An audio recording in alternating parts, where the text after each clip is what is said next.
صراط الذين أنعمت عليهم غير المغضوب.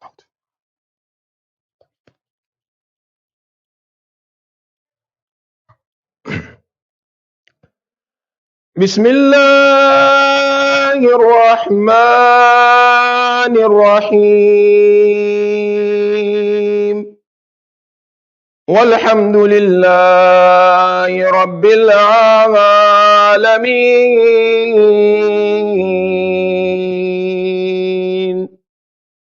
والصلاة والسلام على أشرف المرسلين، حبيب إله العالمين أبي القاسم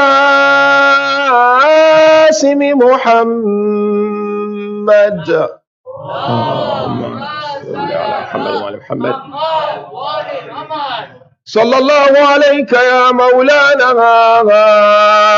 يا أبا عبد الله، صلى الله عليك يا ابن رسول الله، صلى الله عليك يا ابن أمير المؤمنين، صلى الله عليك يا ابن فاطمة المظلومة، ما خاب من تمسك بكم وأمن من لجأ إليكم. يا ليتنا كنا معكم سادتي فنفوز والله فوزا عظيما. يقول الرسول الأكرم صلى الله عليه وآله وسلم: حسين مني وأنا من الحسين، أحب الله من أحب حسينا، حسين سبت من الأصبات. With the loudest of our voices, صلوا على محمد وآل محمد. صلوا على محمد. For the hastening of the reappearance of our beloved awaited Savior, with the loudest of our voices, صلوا على محمد وآل محمد. اللهم صل على محمد وآل محمد.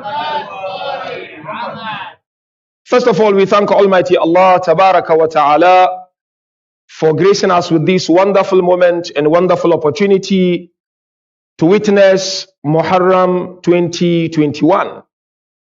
There were so many believers who would wish to be with us tonight, but they are no more in this world. They've succumbed to the calling of their Maker.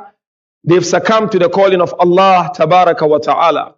Indeed, mu'mineen and mu'minat, we are fortunate enough to be here, and it is worth demonstrating our gratitude and appreciation to Almighty Allah for giving us this opportunity once again to remember and commemorate the tragedy of Karbala. And as you know very well, the essence of commemorating the tragedy of Karbala, or the essence of attending these majalis of Ahlul Bayt, is for I and you to take lessons from these majalis and to try as much as we can to paint ourselves with the true color of Abu Abdullah al-Husayn alayhi salam. The narration I've just quoted, no narration to all of us, it's not new narration. It is a beautiful narration from our beloved Prophet, highlighting the profound estate occupied by Abu Abdullah in the sight of our beloved Prophet. Husein minni wa ana min al-Husayn. Ahabba Allahu man ahabba Husayna wa abghada Allahu man abghada Husayna. Husayn sibtun min al-asbat. Husayn is from me, I'm from Husayn. Allah loves whomsoever loves Husayn, and Allah is angry with whomsoever angers Husayn. And Husayn is one of the offspring of the Holy Prophet. The main theme of my series for this 12th night that I will be with mu'mineen and mu'minat here is community development. And what I seek to discuss, inshallah, is to look at pertinent issues and challenges that our communities are faced with. Topics such as ethical leadership, topics such as sense of responsibility, topics such as child custody, topics such as divorce, legal abuse and spiritual abuse. These are the topics that inshallah I seek to discuss with mu'mineen and mu'minat. First 3 nights of this majalis, I would like to try as much as I can to take mu'mineen and mu'minat into Husaini mood.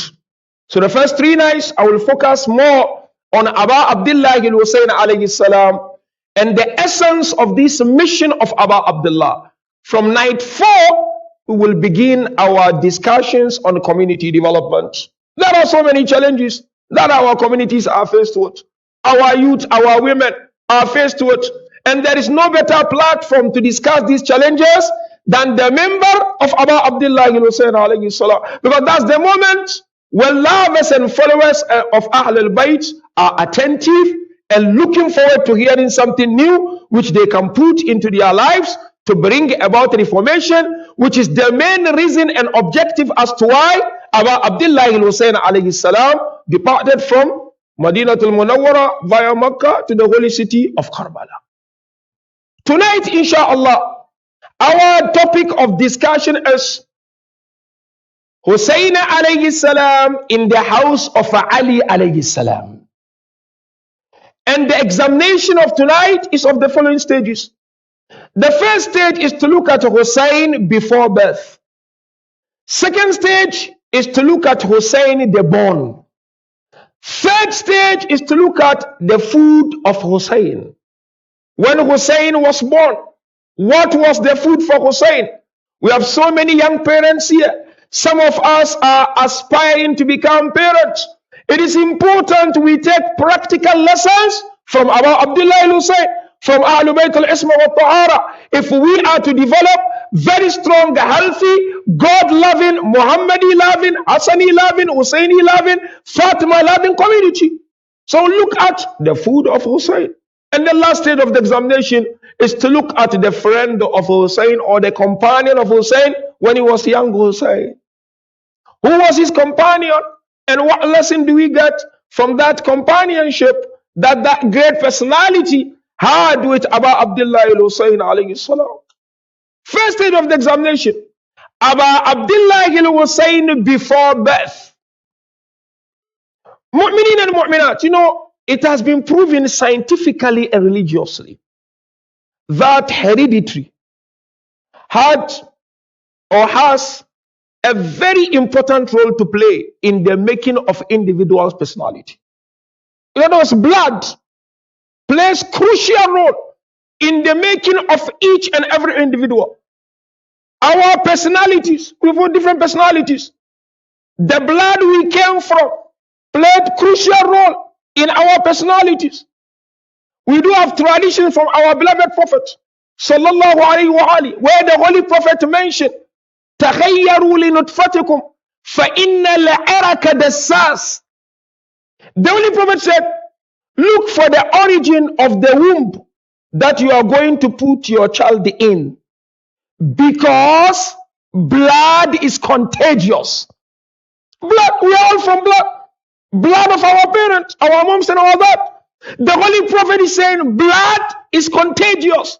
In another tradition, the Holy Prophet said, An-nasu ma'adin. People are like minerals. Then he said, Wal-iraku dasas. And blood is contagious. Then what the Holy Prophet said, Wa-adabu su ka-irik su. He said, having a bad akhlaq is like a bad origin. Meaning your akhlaq, my akhlaq, there is no doubt the blood we came from contribute towards it. And so blood is crucial. And scientifically it has been proven also. You look at Mendel, who is an expert in the field of genetics. He beautifully mentioned in his work on pea plants, he discovered the fundamental laws of inheritance. That children, one way or the other, inherit inherit certain things from each parent, either from the father or from the mother. Now, kindly pay attention, Mu'minin and Mu'minat. Let us knock the door of Amirul Mu'minin and Bibi Fatima. Let us get inside the house. If you get inside this house, you'll come across 3 different examples on the role of blood in the making of individual personalities. First example is Muhammad ibn al-Hanafiya. Son of Amir al-Mu'minin, isn't it? During the battle of Jamal, Amir al-Mu'minin called Muhammad ibn al-Hanafiya, come, take this, go fight. Muhammad was standing hesitant. For the second time, Amir al-Mu'minin said to Muhammad, go. Then Muhammad ibn al-Hanafiya said to Amir al-Mu'minin, look at the arrows like rain. I can't go. Amir al-Mu'minin hugged Muhammad ibn al-Hanafiya and he said to him, kad adrakaka irkun min ummik. Said, Muhammad, you've got blood from your mom. Amir is not undermining the mother of Muhammad. And it's not undermining Muhammad, but it's teaching us about genetics and the role blood plays in the making of each and every individual. Second example is Abu al-Fadl al-Abbas and his brothers.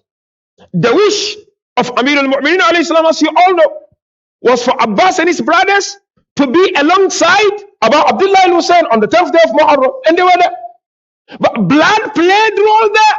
The blood of Amir al-Mu'minin and the blood of Fatima al-Kilabiyya, you know very well, upon the departure of the Lady of Light, Amir al-Mu'minin went to Aqil. You know the story, it's a known story to all of us. But there is a point I would like us to pay attention to. Amir al-Mu'minin said to Aqil, Abgini imra'atan kad waladataha al-fahulatu min al-Arab atazawwajaha fatalidu li gulaman farisan. Amir al-Mu'minin said to Aqil, can you introduce me to a lady whose mother is powerful among the Arabs, so that she gives birth to a child who is warrior? Blood, genetics. And the first child was Abu al-Fadl al-Abbas. And we saw the role he played in Karbala. Third example is about Abdullah ibn Imam al-Mujtaba. The blood of Amir al-Mu'minin and the blood of Fatima al-Zahra. Amir al-Mu'minin alayhi salam, the second light in the world of lights, as you know. And the Holy Prophet said in the right of Amir al-Mu'minin, لولا أنني أخشى أن تقول فيك فئة من الناس ما كالت النصارى في عيسى ابن مريم لقلت فيك مكالة ألا تمر على أحد من الناس إلا وأن تتخذ التراب من بين قدميك. Rasulullah said to Amir al-Mu'minin alayhi salam that if it's not because of a fear that people will say to you things the way they said to Isa, I would have said things about you. Whenever you pass by any person, that person will take the soil beneath your feet and smell it. Abu Abdullah and Imam al-Hasan were from the blood of Amir al-Mu'minin alayhi salam. The mother is Fatima al-Zahra. Her blood was made from where? From Jannat al-Firdaus. Innaha min thamarat al-Jannah. Fatima is from the fruit of Jannah. So first stage of the examination, Abu Abdullah al-Husayn alayhi salam came from the blood of Amir al-Mu'minin and the blood of Fatima, and blood plays crucial role in the making of an individual's personality. Second stage of the examination, Husein the born. Abu Abdullah al-Husayn was born. And as we all know, Mu'minin and Mu'minat, when a child arrives, parents are happy. They celebrate. They become excited. They thank Allah. But Asma bint Umays, while people were celebrating, Sallallahu ala Muhammad wa ali Muhammad. Muhammad wa ali Sallallahu ala Muhammad wa ali Muhammad. Allahumma salli ala Muhammad wa ali Muhammad. They were all celebrating, but all of a sudden, tears began to overflow from the eyes of the Holy Prophet. Asma looked at Rasulullah. Fidaka abi wa ummi mimma bukauk. May my parent be sacrificed for you. What's the reason for your tears, Ya Rasulullah? Rasulullah looked at Asma and he responded to her, Min ibni haza taqtuluhu al-fi'atu al-baghiya la analahum Allahu shafa'ati. He said, I'm crying because of what will happen to this my son. Unjust people or group of people will kill him. And those people will not attain my shafa on the day of Qiyamah. Now look at this point, mu'minin and mu'minat. While the Holy Prophet was in that process of crying upon the arrival of Aba Abdullah to this world, he hugged Aba Abdullah. He placed him on his chest and he began to recite in his hearing. Guess what were the first words that the Holy Prophet recited into the ears of Aba Abdullah? Narration mentioned, Rasulullah repeated 3 times, Allahu Akbar, Allahu Akbar, Allahu Akbar. It was thereafter he recited Adhan and Aqama, and narration beautifully mentioned. When you are blessed with a child, first thing before Adhan and Iqama, Allahu Akbar, because the first word that Aba Abdullah heard was Allahu Akbar, and he manifested that Allahu Akbar throughout his life. These rituals or these spiritual matters, they are very, very important in making our personalities and the personalities of our children, especially in this day and age. In this difficult world, in this world of confusion, in this world when all is chasing behind material, we need to ensure that when Allah bless us with children, we take care of them through these practical teachings of Ahlul Bayt alayhimu salatu wassalam. Then narration mentioned, the Holy Prophet announced the name, we all know. But this name, Husein, Arabs did not know about this name. The first time they heard this name was upon the arrival of Aba Abdullah to this world. This name came from heaven. And hence the Holy Prophet mentioned, Min haqqil waladi ala al-walidi an yuhassina ismahu wa adaba. It is the right of a child over his parent to perfect their names and to perfect their discipline and upbringing. Today people, when they are blessed with children, they get confused which name to put. Some struggle to give names to their children. But what better names than the names of Allah, the names of the Holy Prophets, and the names of Ahlul Bayt alayhimu salam? Because the Holy Prophet, an yuhassina isma wa adaba. It is the right of that child. Don't just give the child any name. Today there are people, they say, no, I don't want people to know he's a Muslim, so I'm going to give different name. People go like that. No, I don't want to be known I'm a Shia, so I'm going to skip this Reda, this all that. La. It is the right of the child to give him that name. The Holy Prophet sallallahu alayhi wa sallam. La Allahumma salli ala Muhammad wa ala Muhammad. Received this name from Allah and he gave it to Aba Abdullah. And hence there was this companion of Imam al-Jafar. He went to our beloved Imam, the Sif Imam. He said to the Imam, oh my beloved Imam, whenever we are blessed with children, we give them your names. Is it the right thing to do or not? Then Imam looked at him and said, yes. Halidinu illa al-hubb. Religion is nothing but love. If you love us, you'll put our names. If you love your father and you are blessed with a child, the first person to think about is your father, because you want to remember your father. If you love Aba Abdullah and you are blessed with a child, the first person you think about is Aba Abdullah and Husein alayhi salam. Salli ala Muhammad wa Halid deen illa al-hub. Imam Jafar said, it's a rhetorical question. Is religion nothing but love? And then our beloved Imam quoted chapter 3 verse 31, which is beautiful verse about the love for our beloved Prophet. In kuntum tuhibbun Allah fattabi'uni yuhibbukum Allah. If you claim to love Allah, then follow me, you will find Allah's love. And one of the ways to demonstrate your love is for your house to have names of Ahlul Bayt alayhim salam. Aba Abdullah, we want to see these names in your house. Amir al-Mu'minin, to see names in your house.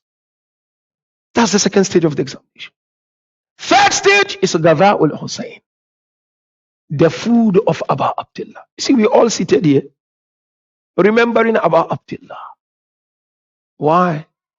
Aba Abdullah's parents did not relax. They worked tirelessly to make Husein Husein. You know, upon the birth of Aba Abdullah, the Lady of Light fell ill.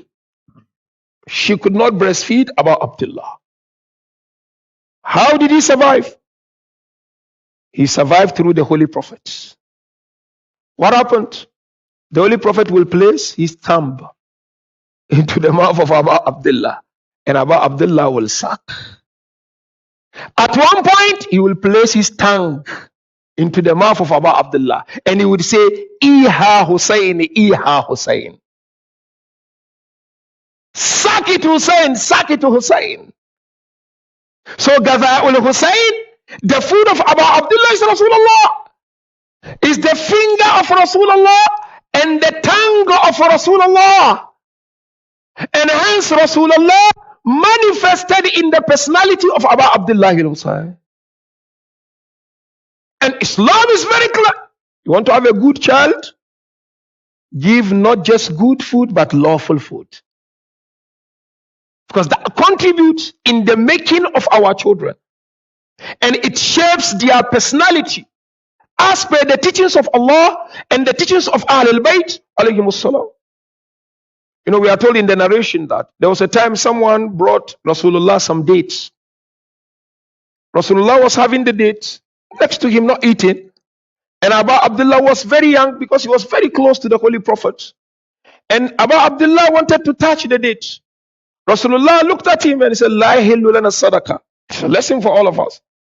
That no, we cannot eat sadaqah. This tells us Rasulullah was mindful of the food of Aba Abdullah al-Husayn alayhi salam. And that's why you know Sharif al-Rada and Sharif al-Murtada. These are two brothers, they are siblings. Sharif al-Rada compiled Nahj al-Balagha. Sharif al-Murtada is his brother, was a marja during that time. They lost their father, and the father left good stuff. They inherited everything except one book. So Sharif al-Raba, the compiler of Nahj al-Balagha, look at Sharif al-Murtada, his brother who was marja, and he said to him, who is going to take this book? The brother also asked him, who is going to take this book between us?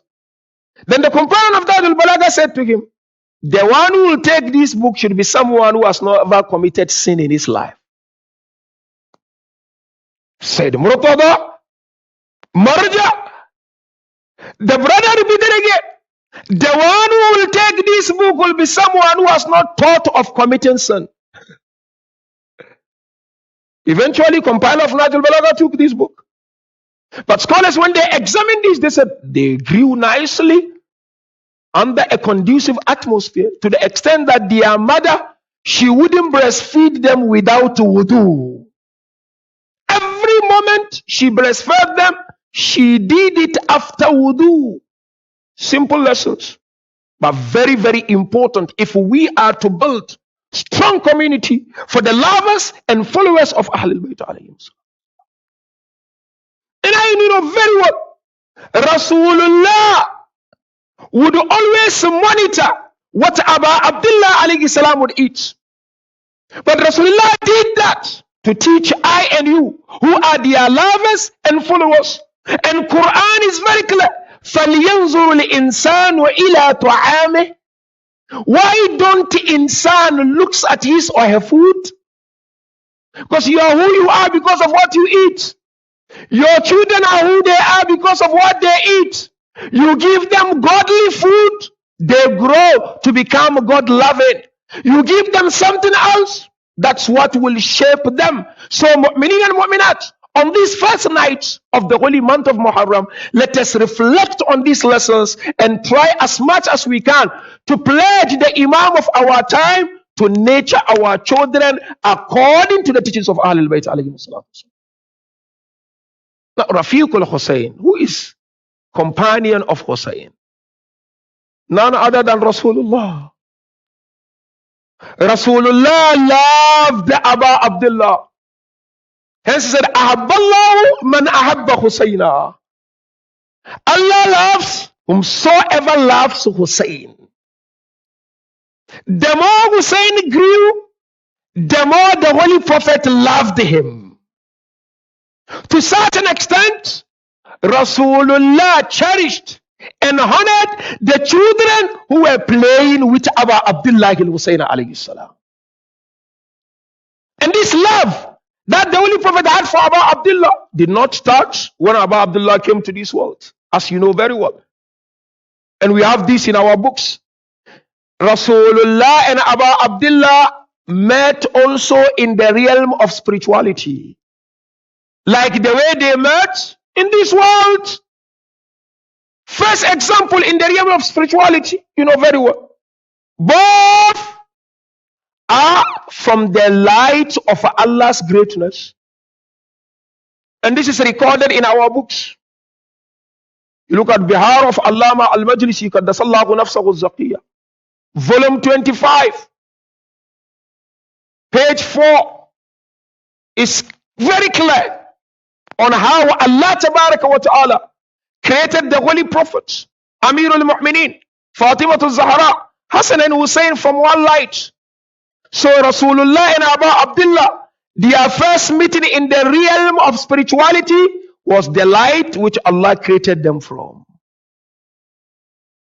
The second meeting of this great personality was in the case of who? Adam alayhi salam. And this is also recorded in our book, Bihar al-Anwar, volume 44, page 245. And Allama Tabatabay, volume 1 of Mizan, you can read it yourself. Page 148, he narrates it. Which verses? You know the verse, double check when you go home.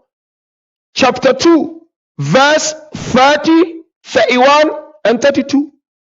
Allah Tabaraka wa Ta'ala beautifully said to his angels, Inni ja'ilun fil ardi khalifa. I want to put my deputy, my vicegerent, my ambassador on earth. What was the response of the angels? أتجعل فيها من يفسد فيها ويسفك الدماء ونحن نسبح بحمدك ونقدس لك. Do you want to put on this earth who will come, shed blood, spread corruption, meaning insult, and we praise and glorify you? Allah responded, Inni a'lamu ma la ta'lamun. I know what you do not know. Then what Allah did? وَعَلَّمَ آدَمَ الْأَسْمَاءَ كُلَّهَا ثُمَّ عَرَضَهُمْ عَلَى الْمَلَائِكَةِ. Then Allah taught Adam all the names. And then he said, show to the angels, let them pronounce and mention these names. Did they? No. قَالُوا سُبْحَانَكَ لَا إِلْمَ لَنَا إِلَّا مَا عَلَّمْتَنَا. They said, glory be to you. We do have knowledge, save what you've taught us. Now, what were the names? قَالَ يَا آدَمَ أَنْبِئُهُمْ بِأَسْمَائِهِمْ. Allah said to Adam, now teach them those names. If you read these references I've just given you, the names began with what? Muhammad, Aliyun, Fatima, Hassan, and Husayn, and Adam continue. Allahumma salli ala Muhammad wa ali Muhammad. So they also met in the realm of spirituality through Adam alayhi salam. He mentioned their names. And not only that, when Adam alayhi salam was moved from the garden to this world, again Allah taught Adam, فَتَلَكَّى آدَمُ مِنْ رَبِّهِ كَلِمَاتٍ فَتَابَ عَلَيْهِ. Then Adam alayhi salam received some words from his Lord. When he recited those words, Allah forgave Adam. What were the words? Ya Hamidu bihaqqi Muhammad, Ya Ali bihaqqi Ali, Ya Fatiru bihaqqi Fatima, Ya Muhsin bihaqqi al-Hasan wal Husayn wa minka al-Ihsan. So Rasulullah and Abu Abdullah ibn Husayn, they met in the realm of spirituality. Likewise, you come to the case of Nuh alayhi salam. You know what happened to Nuh. Check Bihar again, volume 44. Allah eventually asked Nuh, build the ark. You and your lovers will be saved by Allah. He finished building the ark, but with struggle. Narration mentioned when he was building the ark, hammers and nails were sent to him from heaven. He took one nail, and when he began to knock on it, light was coming and shining. And all of a sudden, Jibril speaks, this is in the name of Muhammad. Narration said he kept doing it up to the fifth one. He said, this is in the name of Husein, the son of Muhammad. So they met also in that spiritual realm. In the case of Nuh alayhi salam. In the case of Ibrahim, the same. Allah revealed unto Ibrahim alayhi salam, Man ahabbul khalki ilayk, Ya Ibrahim, who is so dear to you among all the creations of Allah. He said, Muhammad. Then Ibrahim was asked, his son or your son? Then he said, his son. Then Ibrahim got the explanation of what will happen to the son, meaning Husein alayhi salam. And Ibrahim cried and shed tears. In the case of Musa alayhi salam, the same thing.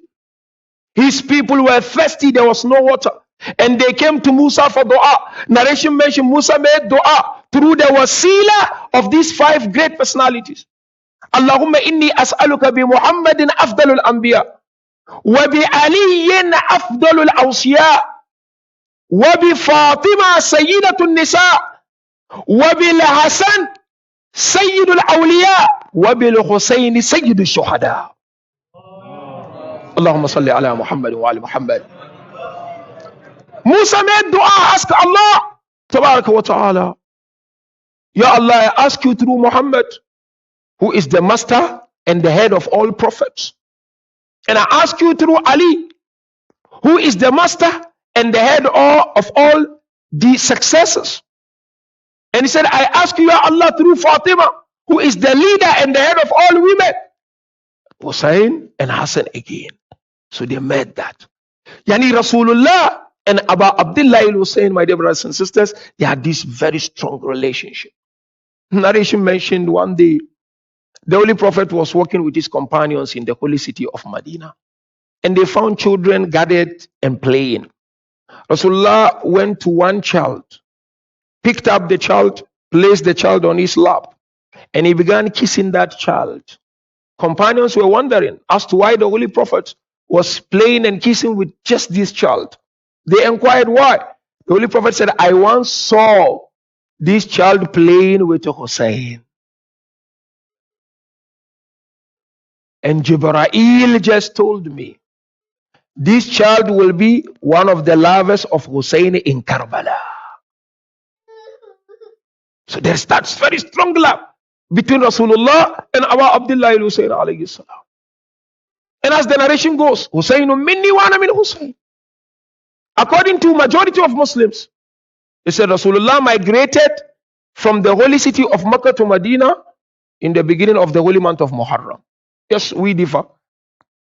But assuming without admitting, Rasulullah migrated from Makkah to Medina. Abu Abdullah migrated from Makkah to Karbala. Why did Rasulullah migrate? Why did Abu Abdullah migrate? From the harm of the enemies and tyrants.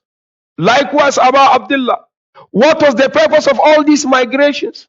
For Islam to achieve victory. Rasulullah in his case for Islam to achieve victory.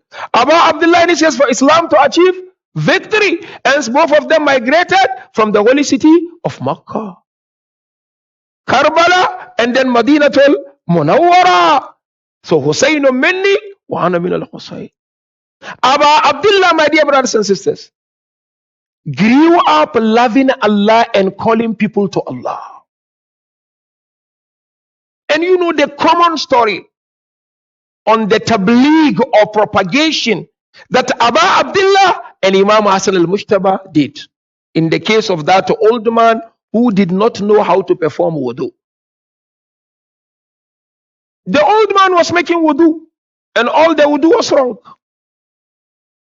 But Abu Abdullah and Imam Hassan were standing next to the old man. They did not just go to the old man and start harassing him and correcting him. They thought, let's adopt different strategy of tabligh, of teaching. They went to the old man They said, old man, we need your help. He asked them, what help do you want? He said, look, we want you to judge between the two of us who knows wudu. Imam al-Hassan performed. Abu Abdullah performed. Old man looking at them, he said, I don't know the wudu, you know the wudu better.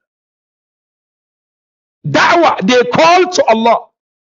From young age, Abu Abdullah Husein called to Allah. And they were young at that time. It was during the lifetime of Amir al-Mu'mineen alayhi salam when they guided this man on how to make wudu. And then scholars mention it shouldn't be like the story which was given to Imam Jafar al-Sadiq. You know what was the story? Muslim had a Christian neighbor. He managed to convert the Christian neighbor to become a Muslim. The next morning he went and knocked the door of his Christian neighbor. Wake up, let's go to the mosque for Fajr Salah. You know, we have this hardcore sometimes. Christian woke up, they went to the mosque. Salatul Fajr, finish. Christian neighbor was sitting, waiting for them to go home. It's a true story. He went to the Muslim, said, let's go home. Muslim said, no, let's recite some Quran and then, we go after sunrise. Waited. He went to me and said, it's close to Zohar, let's make Zohar. So let's go. He said, no, let's pray Zuhr, and after that we go. Zuhr finished. He said, no, Asr is very close. Why don't we pray Asr, then we go? Eventually they prayed the Salat of the whole day, and they left. Neighbor went to his house, Muslim went to his house. The next morning, the neighbor, Muslim went and knocked the door of the neighbor. Let's go for Fajr Salah. The Christian neighbor woke up and he said to him, I don't belong to your religion. I've got family to look after. Imam Jafar Sadiq was informed of these incidents. And Imam Jafar alayhi salam looked at the one who told him. He said, the one who brought this man to Islam has removed that man from Islam. So there must be a sloop, there must be a way. Abu Abdullah Husein went out for social justice, no doubt. But Abu Abdullah explored every single avenue for people to take lesson of self-reflection, not to wage war.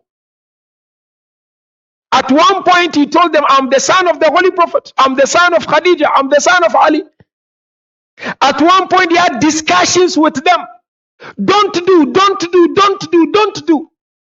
Imam Hussein did not just go out overnight and start attacking people. No. So many instances, Imam Hussein would say, I will not commence.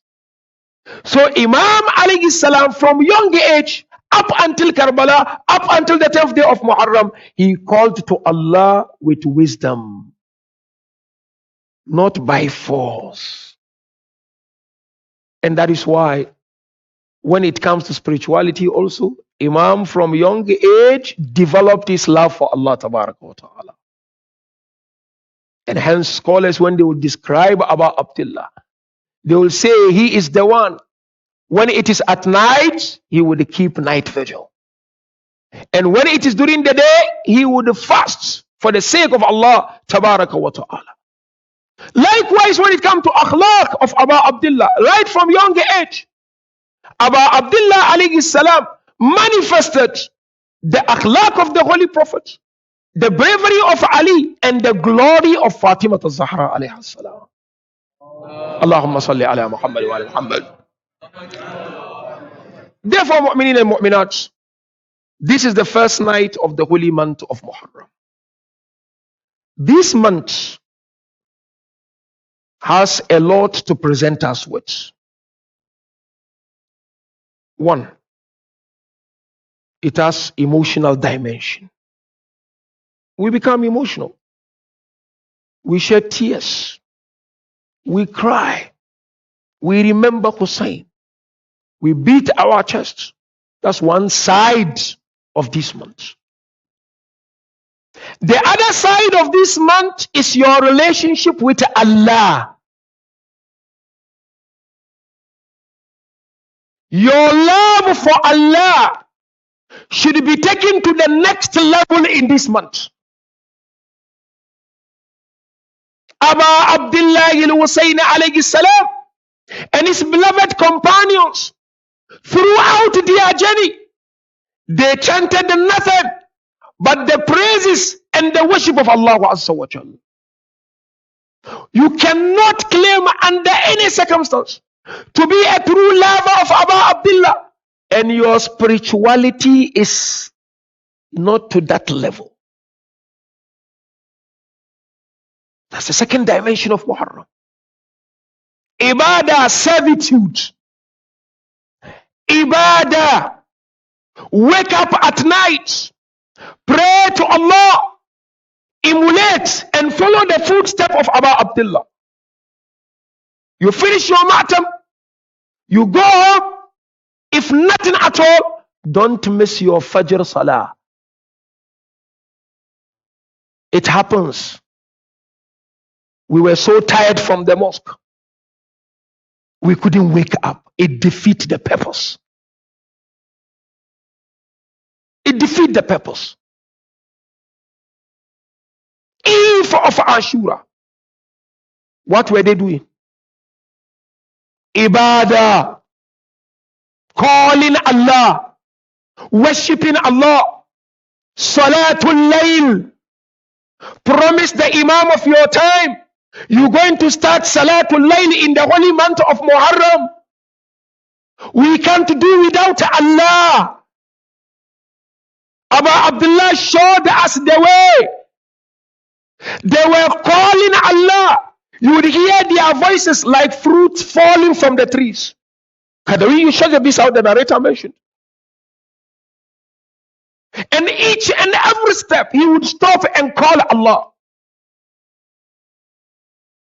They pray Zuhur and Asr on the day of Ashura, isn't it?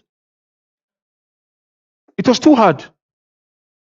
Spiritual dimension. Take your spirituality to the next level. And last but not least, social dimension. Reaching out to those who are in need in this month. Isa'aful fuqara. It's another dimension of Karbala. So we should not only look at one dimension at the expense of others. And greater Mimbariyun scholars said, even in addition to all these three, it's a moment to learn knowledge. So let's make Imam of our time proud. Let's make Ahlul Bayt proud. Compete with yourself. Say to yourself, this Muharram is going to be unique. I'm going to work on my soul. That's our fight. One night I will discuss this into details. Biggest challenge, spirituality. Have we found God?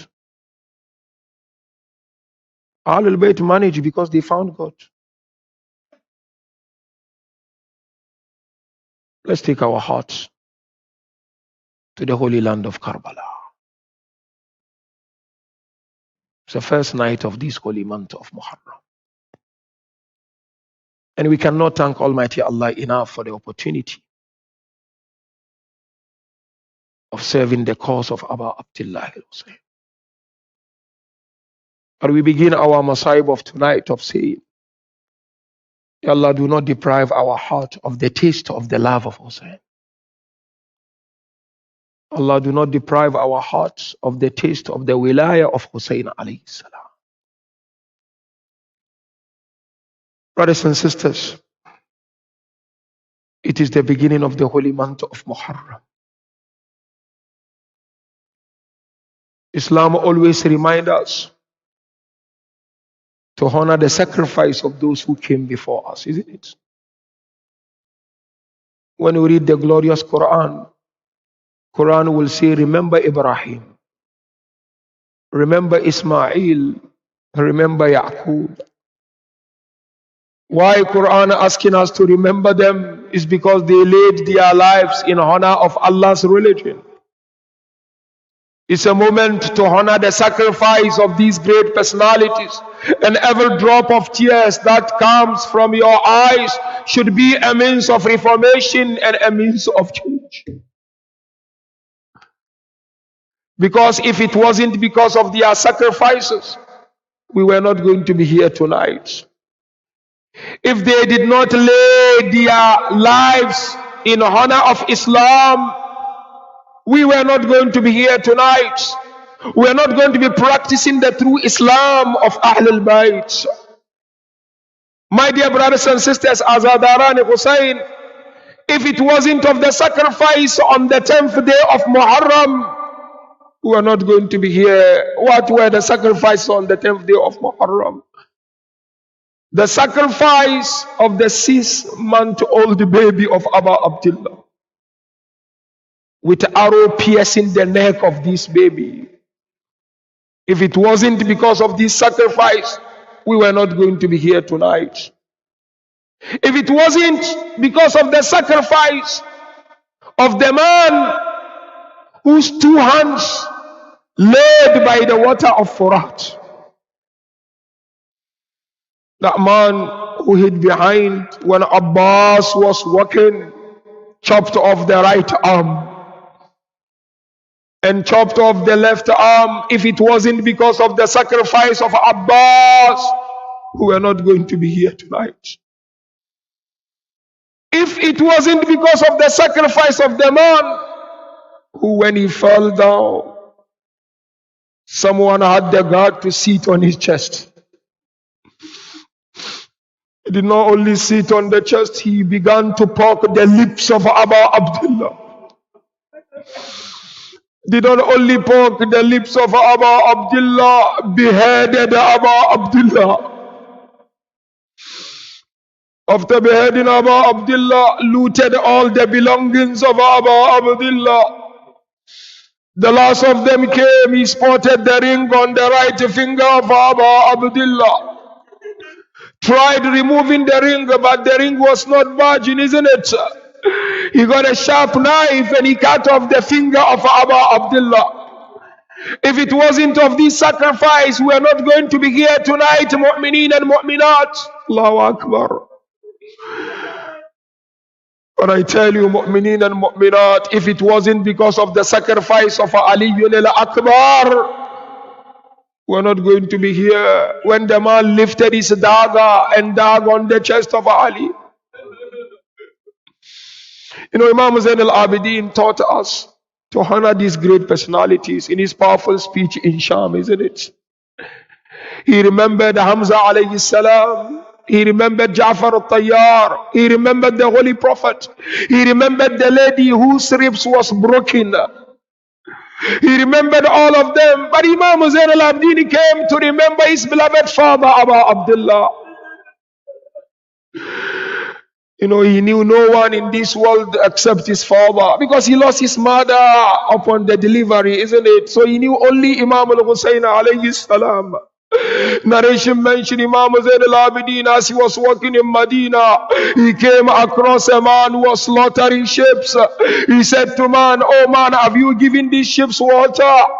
He said, "Of course they deserve water because it's the sunnah of the Holy Prophet." Imam Zain al-Abidin said, "They killed my father without water." He came across a man in Medina. He approached the man. He said, "Man, when I die, will you bury me?" The man said, "Of course, everyone deserves to be buried."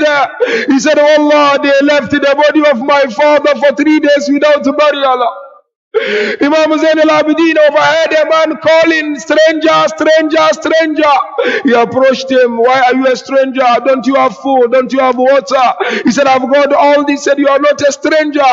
Stranger was the man whose body was mutilated in Karbala. You know, finally, Imam al-Baqir alayhi salam narrate what happened when his beloved father was departing from this world. When the poison began to affect the body of Imam Zain al-Abidin, Imam al-Baqir alayhi salam hugged the father. He realized the father was crying. He looked at the father, "My father, why are you crying?" He said, "I'm not crying because I'm dying. I'm crying because when my father was dying, Someone sat on the chest of my father. But when I am dying, you are hugging me. Inna lillah wa inna ilayhi raji'un. Wa sayalamu alladhina zalamu ala Muhammad ayya munkalabin yankalibun. Ma'tamil Husein, ya Husein, ya Husein.